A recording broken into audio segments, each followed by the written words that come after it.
Cinema ఇండస్ట్రీలో కావచ్చు మీకు దగ్గర మనిషి దిల్రాజు గారు కూడా నిజామాబాద్ నుంచి పోటీ చేయబోతున్నారు కాంగ్రెస్ పార్టీ అభ్యర్థి అంటున్నారు. ఏం చెప్తారు మీరు? వెల్కమ్, రావాలని కోరుకుంటున్నా, పోటీ చేయాలని కోరుకుంటున్నా. కాంగ్రెస్ పార్టీ ఎంత పెరిగి మా చెట్టు ఎంత పెరిగితే మాకు అంత ఆనందం సార్. మా చెట్టు ఎంత పెరిగితే అంత నీడు ఉంటుంది మాకు. మా కాంగ్రెస్ పార్టీ పెరగాలి, అందరు రావాలి, అందరు జాయిన్ అవ్వాలి, కళకళలాడాలి. కానీ మళ్ళీ వచ్చినాక మళ్ళీ అటు ఇటుగా వెళ్ళకుండా ఉండాలి నా కోరిక.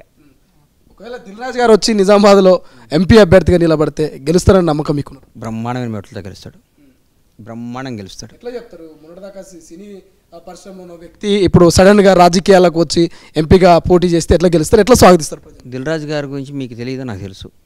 ఆయనకి సామాజిక కార్యక్రమాలు చాలా బాగా చేస్తారు. వాళ్ళ ఊళ్ళో వెంకటేశ్వర టెంపుల్ నిర్మించడం కానీ, మాపల్లి ట్రస్ట్ ద్వారా ఎన్నో సేవలు చేశాడు. ఆయన రాజకీయాలు రావడానికి అర్హత ఉంది. ఆయన వస్తే ఎంపీగా గెలుస్తాడు కూడా. నాకు రావాలని కోరుకుంటున్నాను. ఈ మధ్య ఏమైనా కలిసిరా సార్? కలిసినప్పుడు ఇటువంటి ప్రస్తావన ఏమైనా వచ్చిందా మీరు దిల్రాజు గారితో మీరు కానీ? రాజన్ అయితే నేను రాజకీయాలకు రానంటాడు, కానీ ఆయన రావాలని నేను కోరుకుంటున్నాను.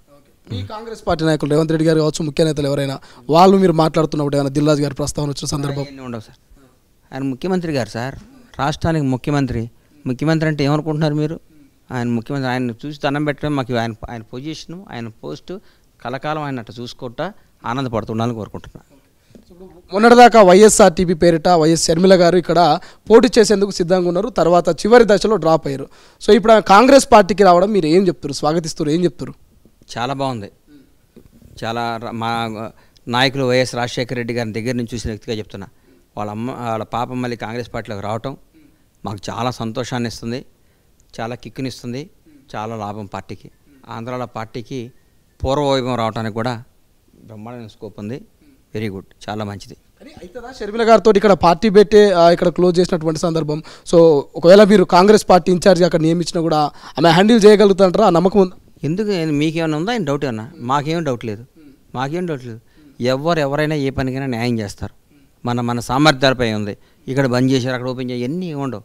కాంగ్రెస్ రాజశేఖర రెడ్డి గారు అమ్మాయి షర్మిల గారు, ఆంధ్రప్రదేశ్ ప్రజలందరూ ఆవిడని గుండెల్లో పెట్టుకుంటారు. ఆవిడని ఆశీర్వదించాలని కోరుకుంటున్నాను. Thank you. BJP party hat-trick కొడతాం, మోడీ ముచ్చటగా 3వ సారి ప్రధాని అవుతాడు అనేది దేశవ్యాప్తంగా ఒక రకమైన చర్చ నడుస్తుంది. రామ మందిర నిర్మాణం కావచ్చు, ఇవన్నీ ఇతర కార్యక్రమాలు. ఏం చెప్తారు మీరు మోడీకి? ఏం చెప్తారు? మన ఎలక్షన్ జరగకముందు కేటీఆర్ గారు, కేసీఆర్ గారు ఏమన్నారండి? ఇక్కడ ఏమన్నారు సార్? ఏమన్నారు చరణ్? 3వ సారి వస్తున్నాను అన్నారా లేదా? మరి ఏమైంది? వచ్చారా? కొట్టారా? అదే జరిగింది అక్కడ, అదే జరిగింది. ఎందుకు నాతో చెప్పిస్తావు? అంతే. సరే, ఏం చెప్తారు సార్? ఫైనల్గా కాంగ్రెస్ పార్టీ అధికారంలోకి వచ్చింది, మీరు అయితే హ్యాపీగా ఉన్నారు. సో ప్రజలకు ఏం చెప్పదలుచుకున్నారు? ప్రతిపక్షాలు ఎన్నో ఆరోపణలు చేస్తూ ఉన్నాయి, ఏం చెప్పదలుచుకున్నారు? అమ్మా, 520 వారాలు 10 సంవత్సరాల పాటు రాష్ట్రాన్ని దోచుకున్నాడు. వీళ్ళ కళ్ళబల్లి మాటలు చెప్తుంటారు, పిచ్చిగా మాట్లాడుతుంటారు. వాళ్ళ మతి భ్రమించి వాళ్ళ టైంపాస్ కాకుండా ఏదో తట్టుకోలేకపోతే ఏదేదో స్టేట్మెంట్ ఇస్తారు. మీరెవ్వరూ తెలంగాణ ప్రజలు నమ్మొద్దు. ఇవాళ కాంగ్రెస్ పార్టీ అనుకున్న హామీలన్నీ ఇస్తుంది, అనుకున్న అన్నీ నెరవేరుస్తుంది. ప్రతి ఒక్కరికి అందుబాటులో ఒకటే చూసుకోండి. 20 గంటలు పనిచేసే ముఖ్యమంత్రి గారు వచ్చారు, 20 గంటలు పనిచేస్తున్న మంత్రులందరూ ఉన్నారు. అదొక్కటే మీకు ఉదాహరణ. ఈరోజు మనం వీళ్ళ పోలీస్ ఆఫీసర్ అపాయింట్మెంట్లు కానీ, ఆఫీసర్లను పెట్టుకునే విధానం కానీ, రేవంత్ రెడ్డి గారి పరిపాలిస్తున్న విధానం కానీ, ప్రజలకు అందరికి అందుబాటులో ప్రగతి భవన్ తలుపులు తెరిచుటని, సెక్రటరీ తలుపులు తెరిచుటని, సీఎం గారు ఇల్లు తలుపులు తెరిచుటని, ప్రతి మంత్రి దగ్గరికి ప్రతి ఒక్క కార్యకర్త తలకాయ ఎత్తుకొని షేర్గా నడుచుకుంటా వాక్తో వెళ్ళిపోయి అన్న మాకు ఈ పని చేయని అడుగుతున్నారు. ఇది బ్యూటీ అమ్మ. మీరు ఏం గాబరా కాకండి. వాళ్ళు కొంచెం అప్సెట్ అయిపోయారు పాపం. మొత్తం మాదే రాష్ట్రం, నేను తర్వాత మా అబ్బాయి మా ఫ్యామిలీ మొత్తం వీళ్ళందరూ బానిసలు అనుకోకుండా పొరపాటున ప్రజలందరూ మేల్కొని వాళ్ళు మంచి తీర్పు ఇచ్చారు. మిమ్మల్ని అందరూ నిరాశపడద్దు, మీరందరూ ఉత్సాహంగా ఉండండి. మీరు కాంగ్రెస్ పార్టీ మీకు ఇచ్చిన హామీలను నెరవేరుస్తుంది, బ్రహ్మాండంగా ఉంటుందని మనస్ఫూర్తిగా కోరుకుంటున్నా. Thank you. అసలైన క్వశ్చన్ మర్చిపోయినా, మొన్నటిదాకా బండ్ల గణేష్ ఎమ్మెల్యేగా పోటీ చేయబోతున్నాడు, మళ్ళీ ఆ తర్వాత ఎంపీగా అన్నారు, మళ్ళీ ఇప్పుడు ఎమ్మెల్సీ అంటున్నారు. అసలు బండ్ల గణేష్ గారిని మేము ఏ పదవిలో చూడబోతున్నాం?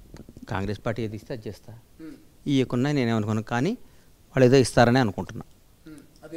ఎమ్మెల్సీ అనుకోవచ్చు, ఇస్తే మనం ఎట్లా అడుగుతామండి? పోటీ చేసే అవకాశం లేదు. పార్టీ పెద్దలు ఏం చెప్తే అది చేస్తా. అంతేగా నేను గాడి దాటి నేను అలిగి నాకు అది ఇది లేదని స్కెచ్లు ఎటువై ఉండవు. నేను కాంగ్రెస్ కార్యకర్తని, నాకు కాంగ్రెస్ అంటే ఇష్టం, కాంగ్రెస్ అంటే ప్రాణం. కాంగ్రెస్ పార్టీ ఎప్పుడు ఉండాలని కోరుకునేవాడిని. పదవి ఇచ్చినా హ్యాపీ, ఇకపోయినా హ్యాపీ. కానీ కాంగ్రెస్ పార్టీ పనిచేసిన గుర్తిస్తుంది, పనిచేసిన వాళ్ళకి న్యాయం చేస్తుంది, పనిచేసే వాళ్ళందరికీ పొజిషన్ ఇస్తుంది. ఇట్లా చాలామంది ఇష్టము గుండె అవన్నీ చెప్పిన వాళ్ళు చాలామంది ఉన్నారు, పార్టీ కూడా మారిన వాళ్ళు చాలా ఉన్నారు. బండ్ల గణేష్ గారు నిజంగా జీవితాంతం కాంగ్రెస్ పార్టీకి రుణపడి కాంగ్రెస్ పార్టీలో ఉంటారా? పార్టీ మారే అవకాశం లేదా? 2004 నువ్వు నీ అప్పుడు ఎంత వయసు నీది, ఇప్పుడు ఎంత నీకెంతే? 26. అప్పుడు నువ్వు పుట్టుండవేమో, లేదు నేను లాగా నిక్కర్ కూడా వేసుకున్నాడు అప్పుడు నాకు తెలిసి. అప్పటి నుంచి నేను కాంగ్రెస్ పార్టీ 2004 రాజశేఖర రెడ్డి గారు పాదయాత్ర చేవేలలో పెడితే నేను పాదయాత్ర పోయా. మా లగడపాటి రాజగోపాల్ గారు జెండా వేసుకొని నడుస్తుంటే ఆయన వెనకాల నడిచా.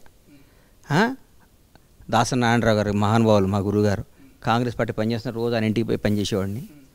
బొత్స సత్యనారాయణ గారు, కేశవరావు గారు, పెద్ద ఆయన పేరైంది ఆయన మన నరసింహ డి శ్రీనివాస్ గారు కదా, అంతకుముందు ఆయన కేశవరావు గారి కంటే పెద్ద పీసీసీ ఆయన పెద్ద ఉండే పెద్ద ఆర్టీసీ చైర్మన్ అండి కదా సార్, అంకుల్ ఎం సత్యనారాయణ గారు, ఏమయ్యా గణేష్ ఎట్లున్నావు అని నన్ను అంత ఆట పట్టించాడు చిన్నపిల్లాడినని.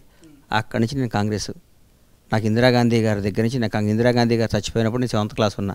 ఆ రోజు నుంచి నాకు కాంగ్రెస్ గుండెల్లో ముద్రపడింది. మారేవాడిని అయితే ఎప్పుడో మారేవాడిని, ఏనండి మారేవాడిని అయితే ఎప్పుడో మారేవాడిని. నేను 10 ఏళ్ల పాటు నేను పడ్డ ఇబ్బందులకి, నేను పడ్డ కష్టాలకి ఎప్పుడో పార్టీ మారేవాడిని. సచ్చినా బతికినా నాకు జీవితం ఒకటే, మా పార్టీ ఒకటే, కాంగ్రెస్ పార్టీ. మీ నాన్నగారు ఇంతకుముందు మీ వాళ్ళు ఎవరైనా రాజకీయాల్లో ఉన్నారా?